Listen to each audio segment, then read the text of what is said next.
Terima kasih telah mengklik video ini.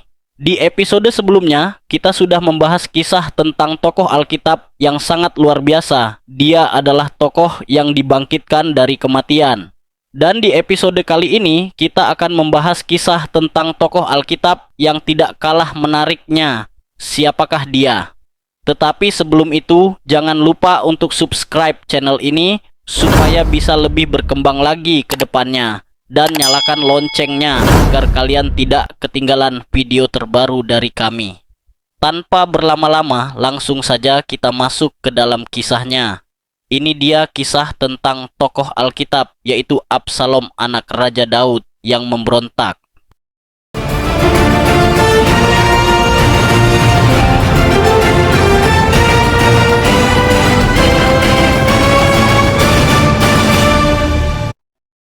Hari ini kita akan membahas kisah menarik dari Alkitab tentang Absalom, salah satu anak Raja Daud.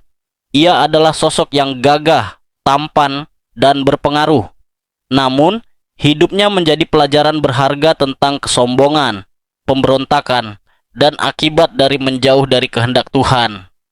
Mari kita ikuti perjalanan hidupnya mulai dari masa mudanya hingga akhir hidupnya yang tragis. 1. Absalom muda dan dendamnya. Absalom adalah anak ketiga Daud dari Maaka, putri Raja Gesur.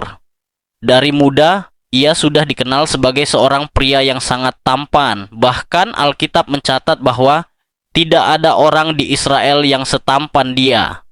Rambutnya panjang, indah, dan setiap tahun ketika dipotong, beratnya sampai 200 shikal. Dengan ketampanan dan harismanya, Absalom menjadi sosok yang dikagumi banyak orang. Namun, di balik sosok yang menarik itu, Absalom menyimpan luka dan kemarahan besar. Kisah tragis dimulai ketika Tamar, adik kandung Absalom, dilecehkan oleh Amnon, anak sulung Daud, sekaligus saudara tiri mereka. Peristiwa ini membuat Absalom sangat marah. Ia merasa ayahnya, Raja Daud, tidak memberikan keadilan yang seharusnya untuk Tamar. Absalom tidak langsung bertindak. Ia memendam dendam itu selama 2 tahun penuh. Ia bersikap seolah-olah melupakan kejadian tersebut, tetapi hatinya terus menyusun rencana.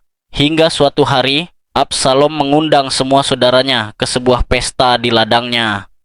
Saat suasana sudah ramai dan Amnon dalam keadaan mabuk, Absalom memerintahkan para hambanya untuk membunuh Amnon. Tindakan itu membuat Absalom harus melarikan diri. Ia pergi ke Gesur, tempat kakeknya dari pihak ibu, dan tinggal di sana selama 3 tahun. Makna dari bagian ini adalah 1. Dendam yang dipendam bisa meledak berbahaya. Absalom menunggu bertahun-tahun, tetapi bukannya mengampuni, ia justru merencanakan pembunuhan. 2. Kekecewaan terhadap orang tua bisa berpengaruh besar. Absalom kecewa karena Daud tidak bertindak tegas terhadap Amnon. 3. Keadilan tanpa kasih bisa berubah jadi kekerasan.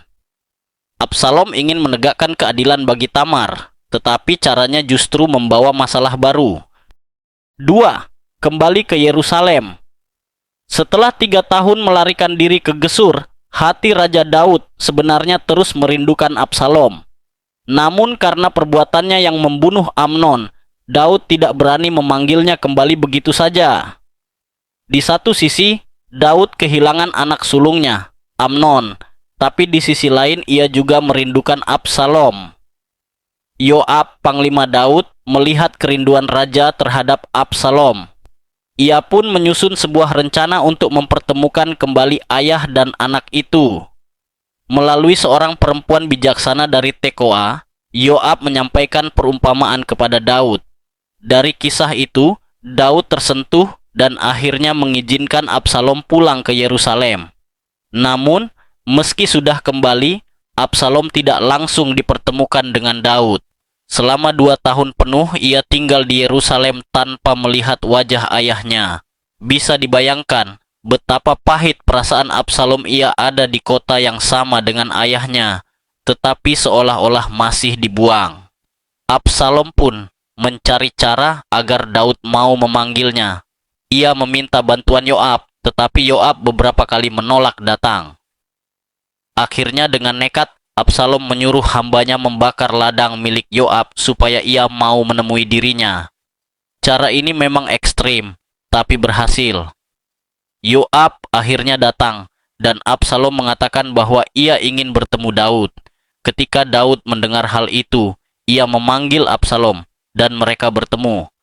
Absalom sujud di hadapan ayahnya, lalu Daud mencium dia sebagai tanda pengampunan. Dari luar, hubungan mereka tampak dipulihkan. Namun di dalam hati, Absalom masih menyimpan rasa kecewa dan luka yang belum selesai. Makna dari bagian ini adalah 1. Pengampunan setengah hati menimbulkan luka baru. Daud mengampuni Absalom, tetapi sikapnya yang menunda pertemuan 2 tahun meninggalkan kepahitan dalam hati Absalom. 2. Komunikasi yang terputus bisa memperbesar jurang.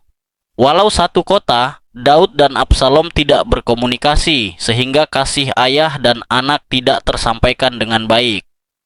3. Hati yang tidak benar-benar dipulihkan bisa jadi bibit pemberontakan.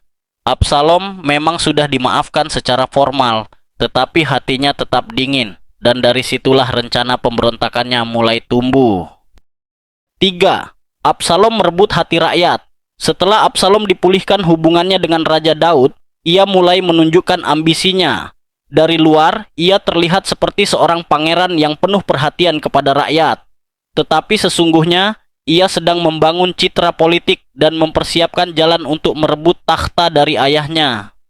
Setiap pagi, Absalom berdiri di dekat pintu gerbang Yerusalem, tempat orang-orang datang untuk mencari keadilan dari raja.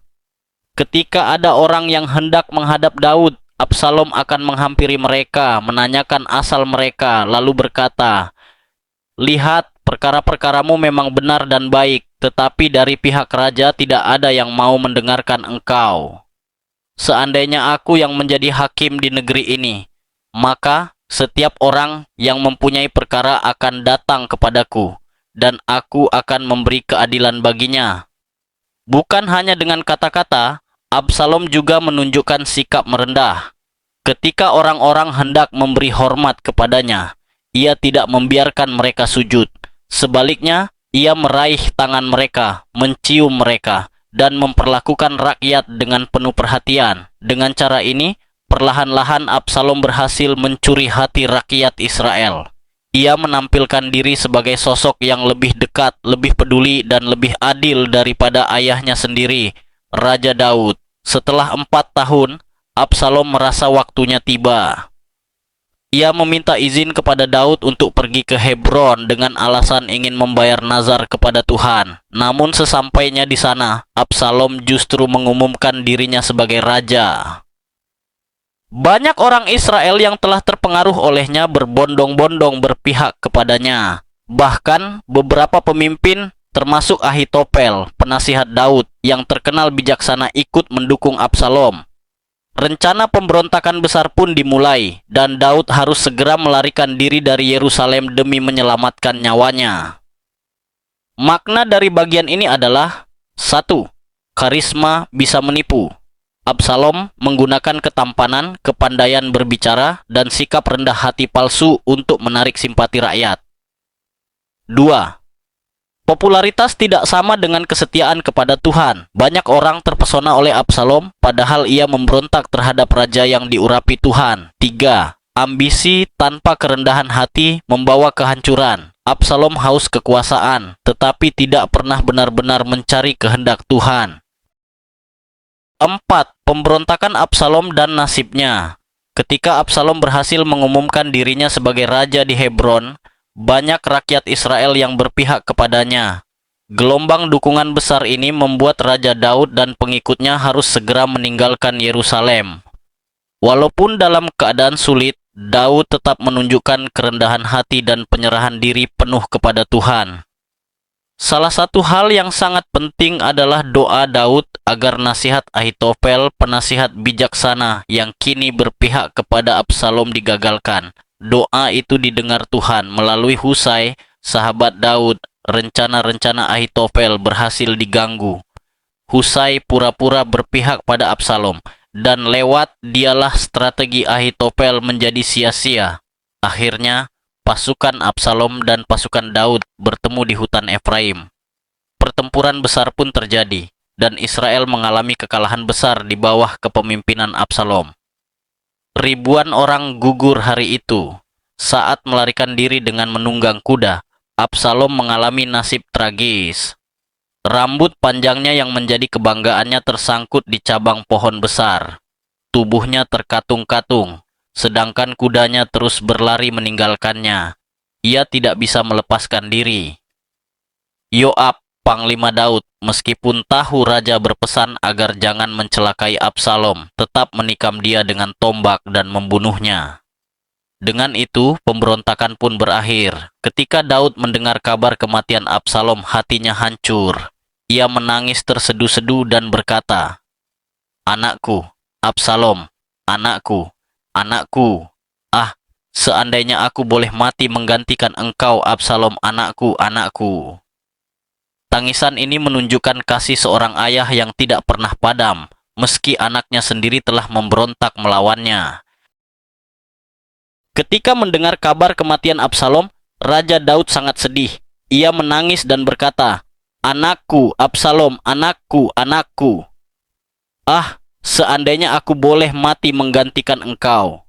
Kisah Absalom mengajarkan kita bahwa 1.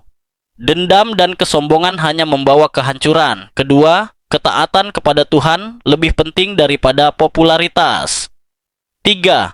Kasih seorang ayah tidak pernah hilang meski anaknya memberontak. Semoga kita belajar dari kisah Absalom agar tidak terjebak dalam kesombongan dan pemberontakan hati, melainkan hidup dalam kerendahan hati di hadapan Tuhan.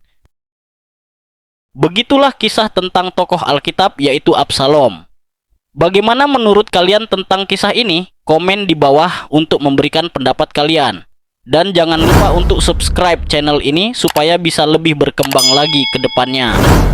Terima kasih telah menonton sampai habis. Sampai jumpa di episode selanjutnya.